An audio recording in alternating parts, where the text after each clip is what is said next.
Isang dating drug-dependent at police asset sa illegal drug operations ang humingi ng tulong sa programang Serbisyong Kasangbahay ng UNCV para sumuko sa otoridad dahil sa banta sa kanyang buhay. May report si June Soriao. Halos kalahating taon na mula nang huminto sa paggamit ng ipinagbabawal na gamot si alias Totoy, 24 anyos. Ngunit noong August 9 ng alauna ng madaling araw, papauwi na sana siya ng bahay nang salubungin umano siya ng ilang unipermado at nakasibilyang pulis kasamang ilang kawani ng barangay. Nagulat siya at tumakbo nang bigla siyang pagbabarilin ng mga ito. Di ginawa po, tingin ko mga pulis po. May paputok agad po sila. Ang ginawa po, nanakbo po, bitawan ko po yung motor. Piniputokan pa rin ako pang nanakbo. Ang ginawa po, tumali na po sa ilog. Ayon kay Totoy, tumagal ng hanggang alas 5 ng madaling araw ang insidente. Hindi umano siya tinantanan ng mga ito kahit nang tumalo na siya sa ilog. Nasa 8 putok ng baril ang kanyang narinig. Umabon po, yung nag-aalisa na sila.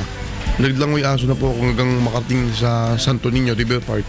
Hinala ni alias Totoy, pinag-iinitan siya ng ilang pulis na dating umanong nakahuli sa kanya at inakusahan siyang may dalang shabu noon lamang Marso. Subalit dinismiss ng Marikina City Prosecutor ang kaso dahil sa walang merito at lack of probable cause. Dahil sa takot sa banta sa kanyang buhay, hindi na siya nagdalawang isip na dumulog sa programang Serbisyong Kasangbahay ng UNTV kasama ang kanyang pamilya. Kasi po, baka po mamaya matuluyan ako mamatay. Eh, suko naman ako, hindi man ako kriminal para barilin po eh.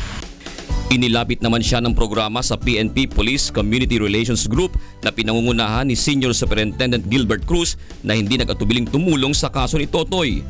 Samantala, kinumpirma naman ng mga kawani ng Marikina Police Community Relations Group na wala sa watch list ng drug personalities si alias Totoy. Kasunod nito ay formal lang naghain ng reklamo sa Marikina City Police Station si Totoy laban sa inaakusahang pulis.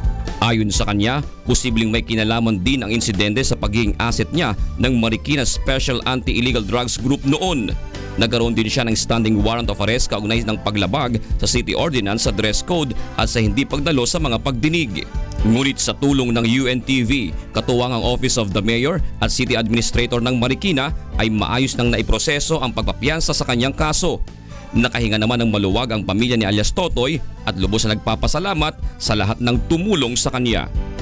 June Soriao para sa Serbisyong Kasangbahay.